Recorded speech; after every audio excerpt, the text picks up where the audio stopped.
Hello दोस्तों, स्वागत है आप लोगों का हमारे इस यूट्यूब चैनल में। अगर आप हमारे यूट्यूब चैनल में नए हैं तो सब्सक्राइब करें और बेल आइकन को भी दबाएं। तो चलिए शुरू करते हैं। आज हम बात करेंगे बीएसएनएल, आइडिया और वोडाफोन के बारे में। दोस्तों लास्ट तक वीडियो में बने रहें। दोस्तों सरकार वोडाफोन, आइडिया और भारतीय एयरटेल जैसी दूरसंचार कंपनियों को 20 वर्षों में अपने समायोजित सकल राजस्व AGR बकाया का भुगतान करने की अनुमति देने के तरीके तलाश रही है और एक प्रभावित तंत्र पर कानूनी राय ले सकती है। दोस्तों सरकारी अधिकारियों ने कहा, अलग से सेक्टर के लिए राहत पैकेज को अंतिम रूप देने की प्रक्रिया तेज हो रही है। AGR भुगतान अवधि में ढील देने के लिए किसी भी सरकार की बोली को सुप्रीम कोर्ट के फैसले को ध्यान में रखना होगा, जिसने दूरसंचार कंपनियों को 31 मार्च 2031 के माध्यम से 10 साल से अधिक की बकाया राशि का भुगतान करने के लिए अनिवार्य किया था। तो यह कैबिनेट द्वारा 20 साल की समय सीमा की सिफारिश के बावजूद था।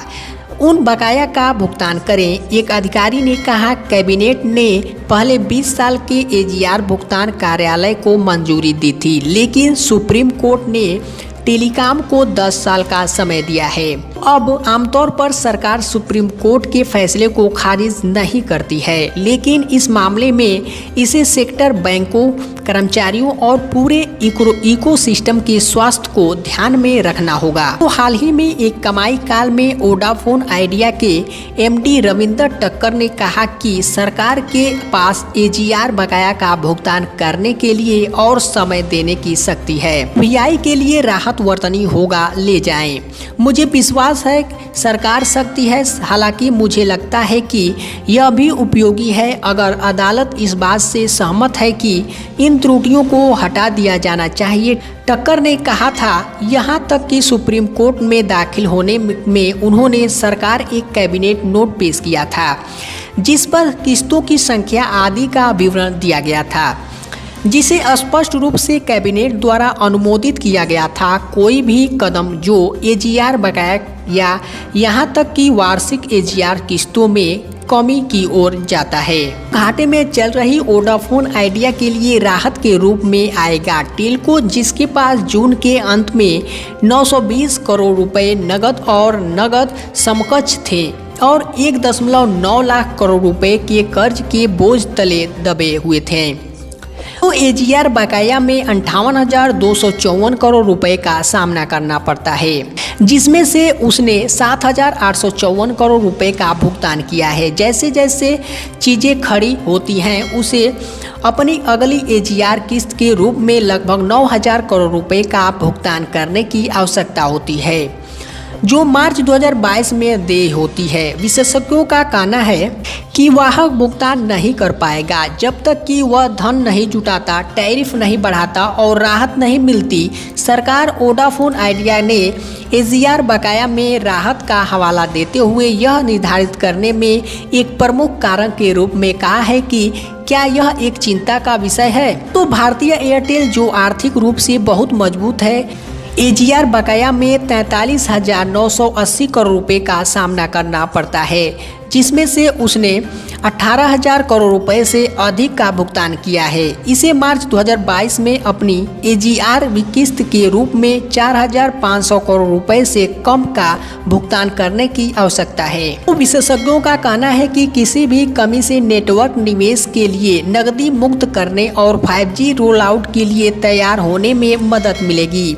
वोडाफोन आइडिया UK के वोडाफोन ग्रुप और भारत के आदित्य बिरला ग्रुप द्वारा प्रवर्तित और भारतीय एयरटेल कानूनी तरीकों से अपने AGR बकाया को कम करने की कोशिश कर रहे हैं, लेकिन उनके अब तक के प्रयास विफल रहे हैं। दोस्तों दोनों ने हाल ही में 1 जुलाई के शीर्ष अदालत के आदेश के खिलाफ एक समीक्षा याचिका दायर की है, जिसने दूरसंचार विभाग की गणना में अंकगणितीय त्रुटियों का हवाला देते हुए अपनी AGR देनदारियों की पुनर्गठन की मांग करते हुए उनकी याचिकाओं को रद्द कर दिया गया था। अन्य अधिकारी ने कहा कि यह सुनिश्चित करने के लिए आंतरिक परामर्श ने गति पकड़ी है कि इस क्षेत्र में 4 4 कोने वाला ढांचा बना रहे 3 निजी क्षेत्र की कंपनियों और अन्य के स्वामित्व वाली बीएसएनएल बड़ी गतिविधि के संकेत में वोडाफोन आइडिया के शीर्ष अधिकारियों, जिनमें प्रबंधक निदेशक तक्कर शामिल हैं, ने पिछले सप्ताह दूरसंचार सचिव अंशु प्रकाश ने मुलाकात की। एक वरिष्ठ अधिकारी ने कहा, वोडाफोन आइडिया के अधिकारियों से कहा गया था कि वे इस बात का ब्यौरा दें कि सरकार द्वारा राहत पैकेज की घोषणा के बाद वे अपनी में कितनी जल्दी निवेश कर पाएंगे। दोस्तों, सरकार न केवल निवेश की मात्रा बल्कि कंपनी की मध्यम अवधि की योजनाओं का विवरण जानना चाहती है, जिसमें वे ARPU, प्रति उपयोगकर्ता औसत राजस्व और संबंधित मैट्रिक्स में सुधार की उम्मीद करते हैं। दोस्तों, एक बार सरकारी राहत और परिणामिक निवेश कंपनी में प्रभावित होता है, उनका व्यवसाय 5G वगैरह के लिए योजना बना रहा है। दोस्तों, उन्होंने कहा कि सरकार यह सुनिश्चित करना चाहती है कि 3 निजी खिलाड़ी दूरसंचार बाजार को बनाए रखने के उनके प्रयास व्यर्थ न जाएं। हालांकि दोस्तों, टेल्को ने केवल यह कहा है कि एक बार सेक्टर के व्यवहार हो जाने पर निवेशक पैसा लगाने के लिए तैयार होंगे, जिसके लिए तत्काल क्षेत्रीय राहत की आवश्यकता थी। सरकार वोडाफोन आइडिया के प्रमोटरों, यूके के वोडाफोन ग्रुप PLC और आदित्य बिरला ग्रुप पर भी जोर दे रही है, ताकि उनके संयुक्त उद्यम में कई एक्टिविटी डाली जा सके। दोस्तों, लेकिन दोनों ने अब तक कहा है कि वे कैरियर में नए फंड का निवेश नहीं करेंगे। वोडाफोन आइडिया ने सवालों का जवाब नहीं दिया। पिछले 11 महीनों के प्रयासों के बावजूद वोडाफोन आइडिया अपने 25,000 करोड़ रुपए के फंड जुटाने की योजना को पूरा करने में विफल रही है।